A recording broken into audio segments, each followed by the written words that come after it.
अरे कहिए से हमार चटनी खाए के मन कहत बा। अच्छा तो चटनी खाईबा तू? ला है तनी हला बढ़िया से पीस के दा एकदम मसाला मार के। अच्छा सुना सुनावा सुनावा।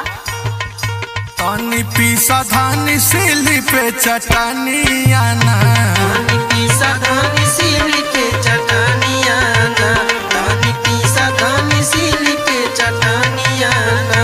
हो चटनी आना, हो चटनी आना, हो चटनी आना, तनी पीसा धानी सिली पे चटनी आना, तनी पीसा धानी सिली पे चटनी आना, तनी पीसा धानी सिली पे चटनी आना।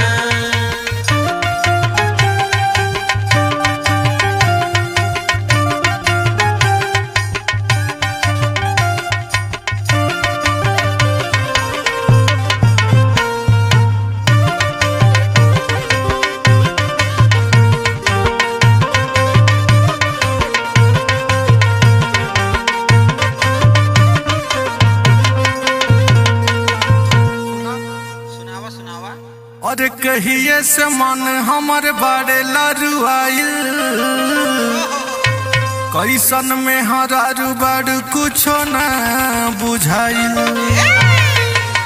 और साथे में लेके आवा और पनिया ना, तनी पीसा धानी सिली पे चटनी आना, तनी पीसा धानी सिली पे चटनी आना, तनी पीसा धानी सिली पे चटनी आना।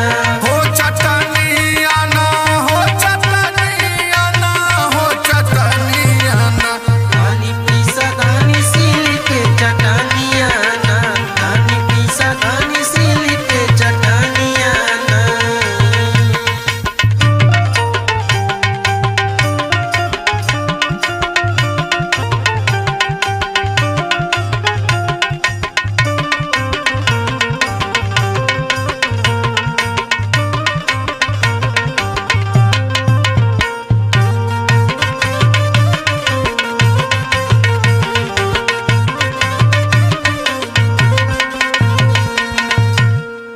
और ये जमाना भी एकदम बदल गइल बा। अरे बदल गइल जमाना, देखा बदल गइल रीति रिवाज हो। पुरन का खैबा पूरा करबा देखाइब हम आज हो।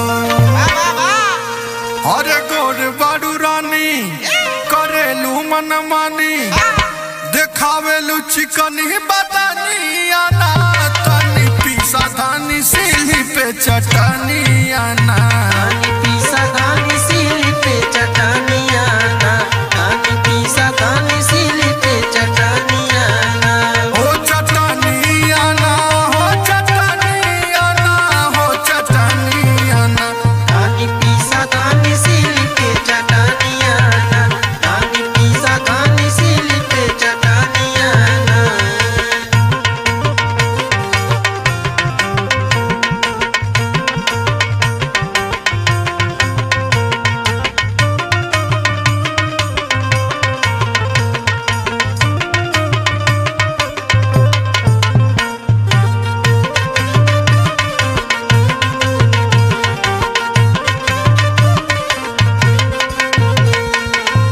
अरे मौसम बदल गइल, गर्मी बढ़ आइल। लवलिया जैसे काहे बाडूरी सियाइल। अब कि तोहरे ले गढ़ाइब हम झुलानी आना, तनी पीसा धानी सिली पे चटनी आना, तनी पीसा धानी